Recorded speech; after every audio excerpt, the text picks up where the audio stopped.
अरे का ये भौजी का हो? का बात बा हो? आज बड़ा खुश नजर आवत हो। ला सुना सुना बोला। अरे सऊदी से भेजले सैया सात रंग चुनरिया। अच्छा सही बात हो। हाँ, अरे सऊदी से भेजले सैया सात रंग चुनरिया। अरे कैसे कैसे पहिरी ना बुझाता देवरू या बहिन बाली बहाऊ मारिया बहिना बात देवरू।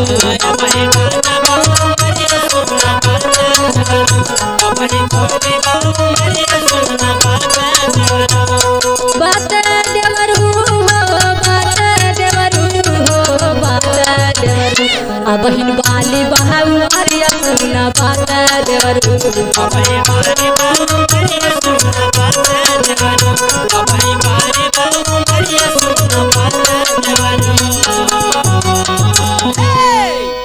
तबे तो आर था ना लगत इतना उड़त हो। ला सुना हमार सुनावा।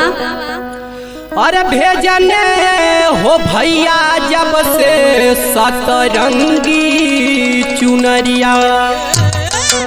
अरे भेजने हो भैया जब से सतरंगी चुनरिया।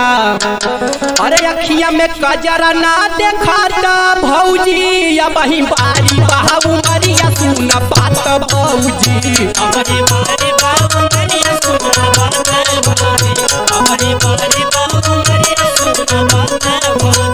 हाँ बात भौजी हो बात भौजी या बही बारी बहाऊ मरिया सुन बात भौजी।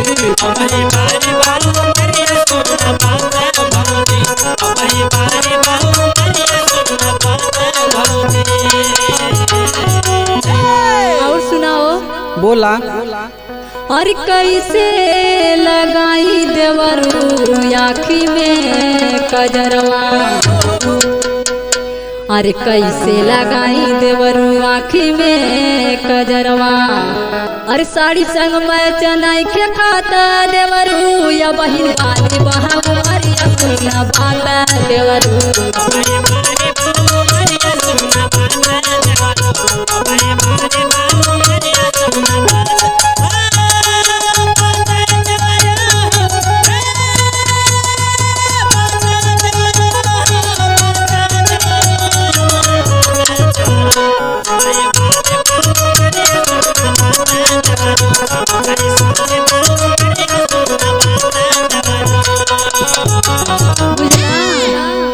अच्छा तो भौजी जब भैया इतना प्यार से सतरंगी चुनरी भेजले ही वहाँ तो खाली देखबे करबू कि पहनबो करबू? ना पहिरब। सुना।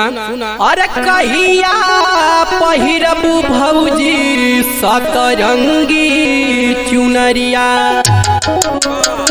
कहिया पहिनबू भौजी सतरंगी चुनरिया।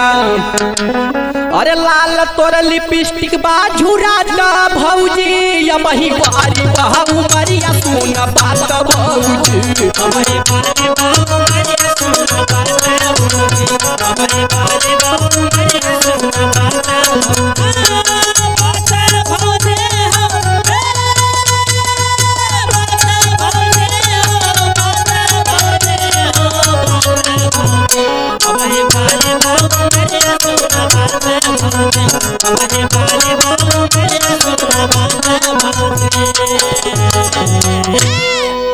और सुनाओ कब हम ललकी चुनरी पहिरब? सुनावा। अरे आई है जब सैया पहिरब ललकी चुनरिया।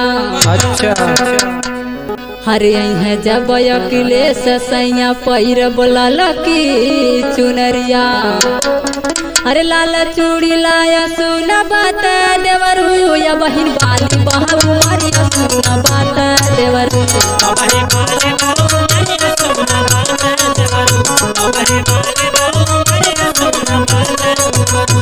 बही बारी बहाऊ मरिया सुन बात भौजी। बहिन बाली बहाऊ मारिया सुना बात देवरू। बही बारी बहाऊ मरिया सुन बात भौजी।